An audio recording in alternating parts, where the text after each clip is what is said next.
I knew there'd be attention, but not the level it got. I was really shocked. Two of the biggest footballers in the country on your screen, Wayne Rooney tells Jamie Vardy, "Can you tell your wife to calm down, mate?" But this situation exploded. Coleen, Rooney and Rebekah Vardy, prominent wags and wives/girlfriends of footballers and acquaintances through football circles. Rooney notices private details from her Instagram, such as gender selection trip to Mexico and a basement flooding and TV career plans, are appearing in the sun without consent. She suspects someone in her trusted circle, including Rebekah Vardy, who followed her on her private Instagram since 2017, is leaking the information. So Rooney conducts a deliberate sting to catch the leaker. She restricts her Instagram stories to only Vardy's account and posts 4 fake stories over 5 months. A trip to Mexico for a gender selection in January 2019, a basement flooding incident with a pond in August 2019, and a TV documentary pitch and a fabricated ambulance trip after a car crash. 3 of the 4 stories appear in the Sun, convincing Coleen Rooney that Rebekah Vardy's account is the source. October 9th, 2019, Rooney posts a bombshell on Twitter, now X. "For a few years, there's been lots of silly rumours about me. It's been very difficult. I've saved all my chats in case you don't believe me of evidence. I then unfollowed. And my info was still being leaked. I knew it was a case of sitting and waiting. It's Rebekah Vardy's account. The post viewed over 2.6 million times. Goes viral. Vardy denies the accusations, claiming her phone was lost at sea.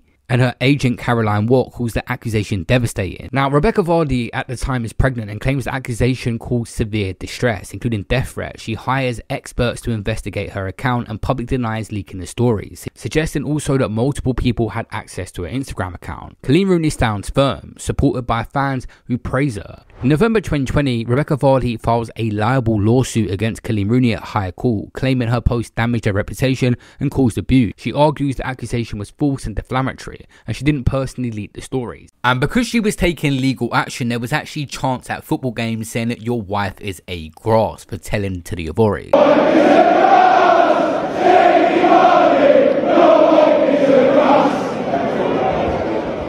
Rooney defends her claim, asserting it was substantially true, that Vardy's account was the source. November 2020, Vardy actually wins a ruling. Rooney's post explicitly accused her of leaking, not just her account, tightening the libel claim. The following year, Rooney's legal team argues public interest and truth as defence, citing evidence like the Instagram access log. I'd had a missed call on my phone not long after the post had gone off from a withheld number. I don't know why it would have been withheld, but she then messaged me and she said, "I've been trying to call you." And I said, "Well, I'll call you now." And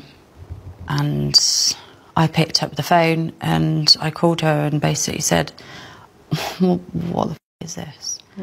And her response was quite, I don't know, it was quite rude, quite harsh. And she basically just said, you know what this is. Early 2022, Caroline Watt, Vardy's agent, emerges as a key figure. WhatsApp messages between Vardy and Watt uncovered during the disclosure reveal Vardy calling Rooney a bitch and discusses leaking stories, including one about Riyad Mahrez. Watt's phone allegedly contained critical evidence. It was reported lost in the North Sea, raising suspicion of evidence tampering. Rooney's team accuses Vardy of destroying the evidence. At the High Court, it said that Rooney's testimony was calm and defends her sting operation, presenting screenshots of fake stories and Instagram view logs showing only Vardy's account viewed them. She admits to enjoying the detective process, but insists it was to protect her privacy. To how big it got. And was there any moment then that you thought, "Oh gosh, maybe I've made a mistake," or were you like, "No, I'm sticking to my guns"?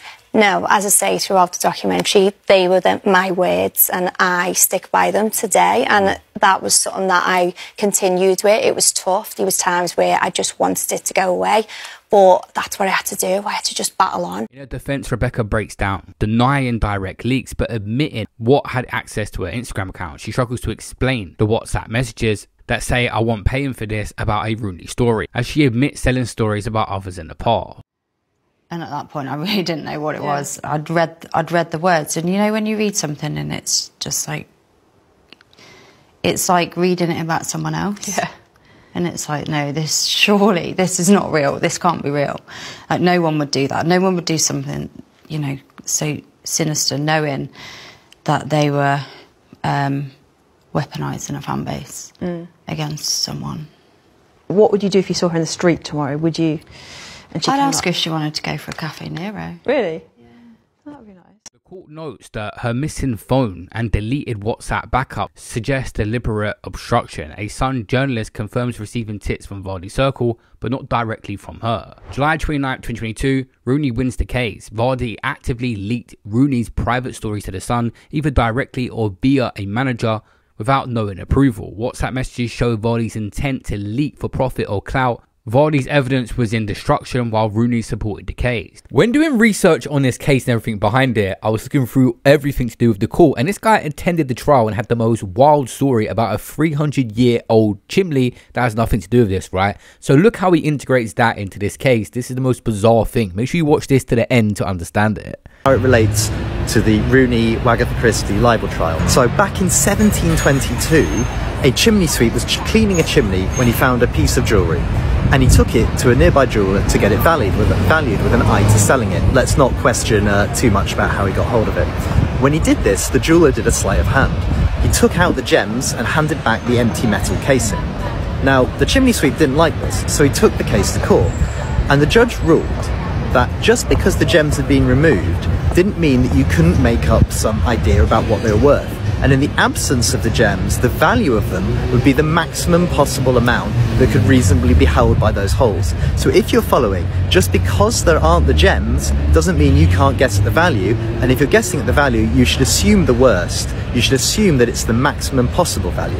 Okay, if you're still following, this is how... Most wild thing ever. You remember, the woman Rebekah Vardy is basically saying that she lost her phone at sea, but she has proof on that phone that she is innocent in this situation. It's just wild. It's like an excuse at school when you don't turn up.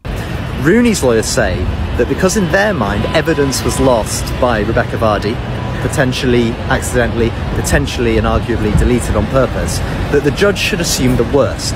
That because as a whole, because there's not the evidence, they should assume that it was particularly damning, and that's why it's gone. And therefore, that's the story of how a legal precedent set by a 300-year-old case involving a chimney sweep's apprentice might be the thing that allows, back in the modern day, Coleen Rooney to have a chance of winning the Agatha Christie libel trial. They say Rooney's post was defamatory but justified as true and in public interest. Vardy is ordered to pay 90% of Rooney's legal costs, estimated at 1.5 million, with her own cost at 1.3 million. Vardy humiliated vows to appeal but faces public ridicule, with ex-post calling her Leaky Becky.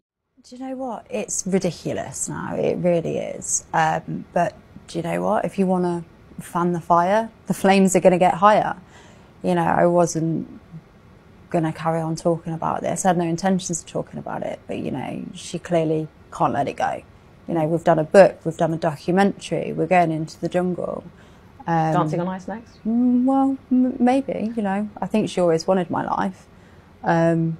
So, you know, she's following in my footsteps. But again, you know, for me, there's no hard feelings there towards her in doing these shows. Vardy seeks permission to appeal, arguing the judge misrepresented the evidence and the WhatsApp messages. The Court of Appeal denies her request in early 2023, solidifying Rooney's win. Vardy is ordered to pay an additional £800,000 in cost up front, and Rooney's team accused Vardy of inflating her own legal bill to offset losses, sparking a new dispute over unreasonable fees, like Vardy's lawyer billing for the media strategy. In Coleen Rooney's documentary on Disney+, The Real Wagga Story, it detailed her sting operation and trial experience. It garners mixed reviews. Distress, trolling, death threats and public humiliation. It was totally unfair. I don't agree with that. Rebekah didn't deserve the trolling she got. Vardy declines to comment, but posted X messages in response like moving on. But the case was still ongoing. In 2024, Vardy's team challenges Rooney's 1.8 million legal bill, calling it excessive, £540 per hour legal fees and £120k for a single lawyer's work. Rooney counters that Vardy's dishonesty prolonged the case. They reduced Rooney's recoverable costs slightly but upholds Vardy's liability for most of the £3 million bill. Vardy's team accuses Rooney of greed. Leaking these few stories to the Sun was costing them millions. Things got worse at the start of 2025. It was ordered that Vardy must pay an additional £100,000 of Rooney's costs, totaling to over £1.6 million, because the judge criticised Vardy's unreasonable contact in court, justifying a higher penalty. Vardy makes partial payments in March 2025 but files another challenge claiming financial strain. Rooney's team pushes for full payment. citing Vardy's lavish lifestyle on social media. September 2025, the cost dispute concludes with Vardy ordered to cover 85% of Rooney's final bill. Ex-post note Vardy's silence and Rooney's quiet victory, with some users joking about Vardy leaking her own bank account to avoid payment. This all started off with Rebekah Vardy trying to be cheeky and get some money in a greedy fashion by selling stories to newspapers like The Sun, and it ended up costing her and her family millions and millions of pounds.